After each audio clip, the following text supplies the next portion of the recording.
Começaremos falando sobre a territorialidade, certo?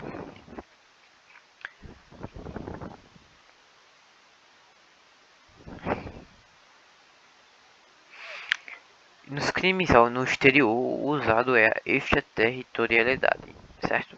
Então, vamos começar. A territorialidade é tratada no artigo 5º.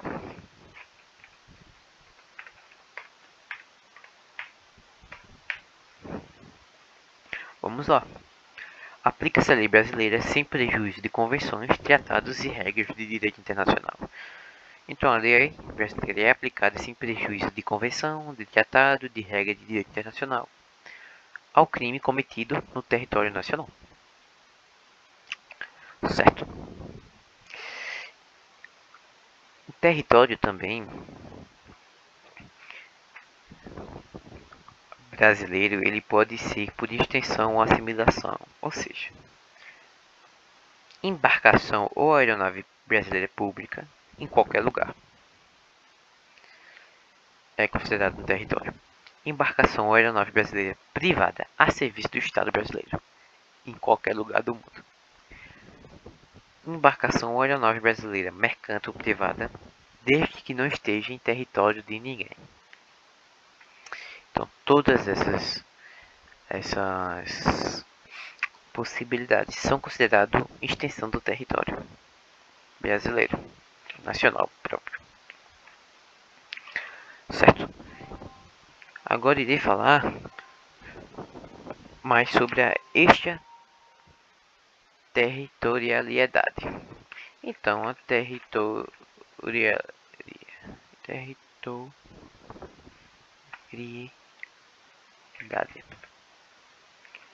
ela pode ter extensões também, né? Extensões. Vamos falar agora sobre a extraterritorialidade. Fica sujeito à lei brasileira, embora cometido no estrangeiro. Mesmo cometido no estrangeiro, crimes contra a vida ou a liberdade do presidente da República é julgado pela lei brasileira. Está sujeito. Crimes contra o patrimônio ou a fé pública da União, do Distrito Federal, do Estado e de município, de empresa pública, de sociedade de economia mista, autarquia ou fundação instituída pelo poder público. Também fica sujeito à lei brasileira crimes contra a administração pública. Também crimes de genocídio quando o agente for brasileiro ou domiciliado no Brasil. Há também outros crimes como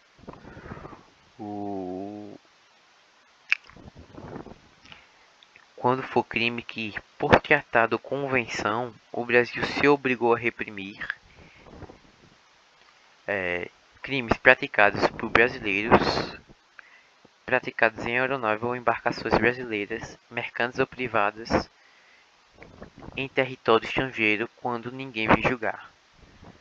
Porém, esses três últimos, ou seja, o que o Brasil teve obrigação por tratado ou convenção, o que foi praticado por brasileiro e por aeronave e embarcação em lugar estrangeiro em que ninguém julgou,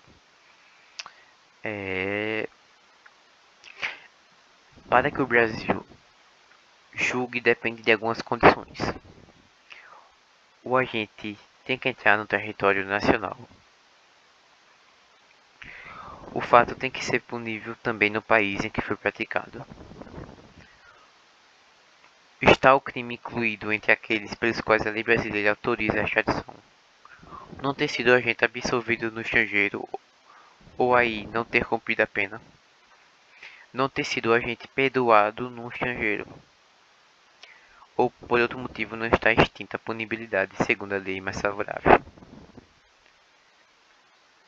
Em relação aos primeiros exemplos, os crimes contra o presidente, a vida e a liberdade do presidente, contra os patrimônios, a fé pública, contra a administração pública e de genocídio, o o agente será punido segundo a lei brasileira, ainda que ele for absolvido ou condenado no estrangeiro. Então, basicamente, essas são as questões da extraterritorialidade. Uma breve definição de Estado. O Estado soberano, ele tem que ter um território, tem que ter um povo e tem que ter a sua soberania. Certo? Acredito que seja isso, por então. Princípios. Vamos falar um pouco sobre os princípios.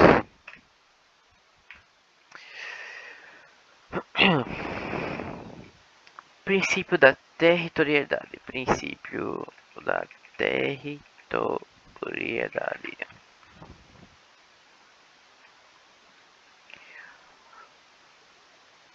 Vamos lá, né?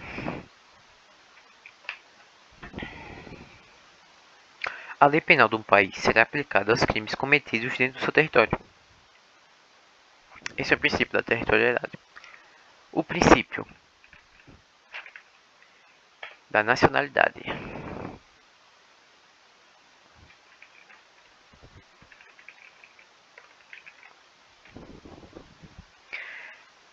É classificado também como princípio da personalidade. Os cidadãos de um determinado país devem obedecer às suas leis, onde quer que se encontre. Esse princípio ele pode ser dividido em nacionalidade ativa e princípio da nacionalidade ativa. Ou seja, aplica-se a lei nacional ao cidadão que comete crime no estrangeiro, independentemente da nacionalidade do sujeito passivo ou do bem jurídico lesado. E a segunda o segundo princípio, que está dentro da nacionalidade, é o princípio da nacionalidade passiva. O fato praticado pelo cidadão nacional deve atingir um bem jurídico de seu próprio estado ou de um concidadão.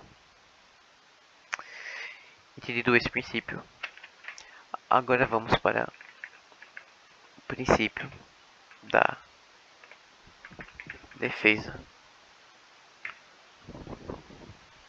real ou de proteção.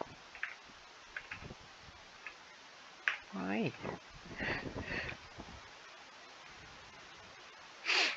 Considera-se a nacionalidade do bem jurídico lesado, sujeito passivo, independentemente da nacionalidade do sujeito ativo ou do local da prática do crime. Então, esse é o princípio da defesa. O princípio da justiça penal universal ou da universalidade. O que é que fala esse princípio? Todo Estado tem o direito de punir todo e qualquer crime, independente da nacionalidade do criminoso, do bem jurídico lesado ou do local em que o crime foi praticado, bastando que o criminoso se encontre dentro do seu território. Assim, qualquer pessoa que cometa crime dentro do território nacional será processada e julgada aqui. Esse é o princípio da universalidade. Princípio da representação.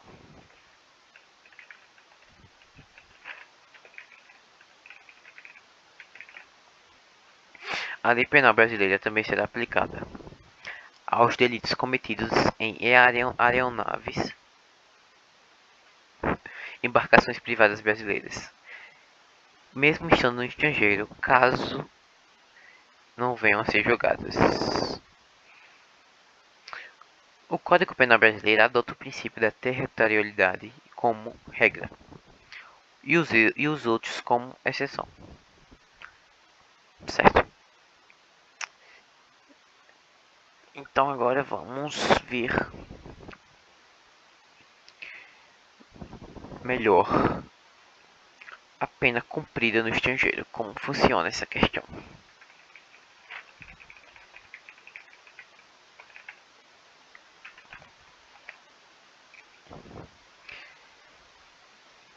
Vamos ver.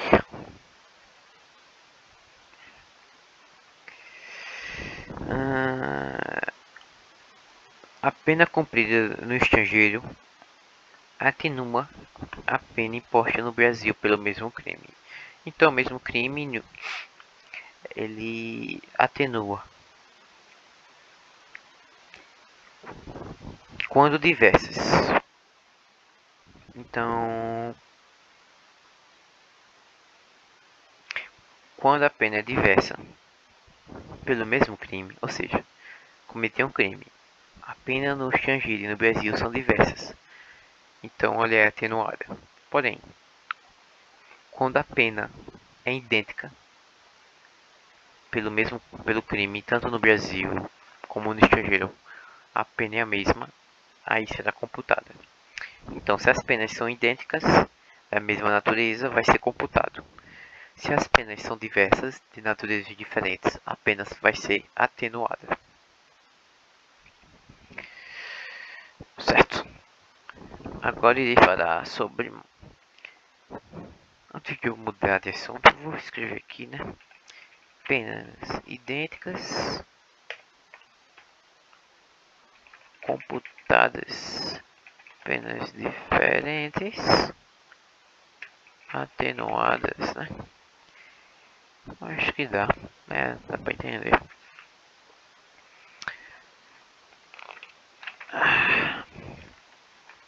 Por fim,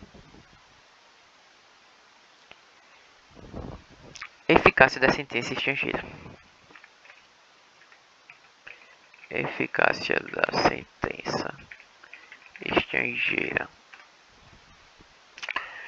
A sentença estrangeira, quando a aplicação da lei brasileira produz na espécie as mesmas consequências, pode ser homologada no Brasil para obrigar o condenado à reparação do dano, a restituições e a outros efeitos civis, e também para sujeitá-lo à medida de segurança.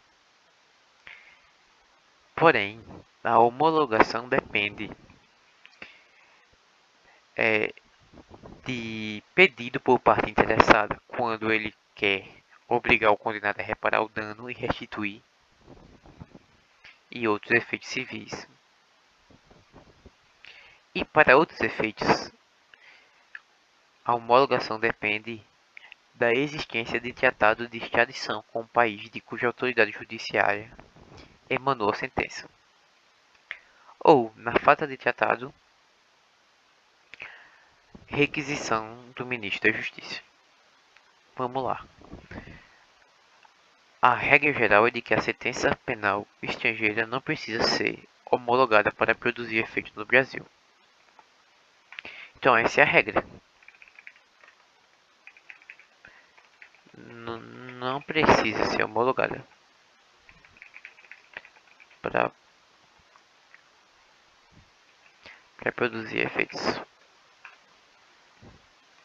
No entanto, o artigo 9º, que foi toda essa explicação,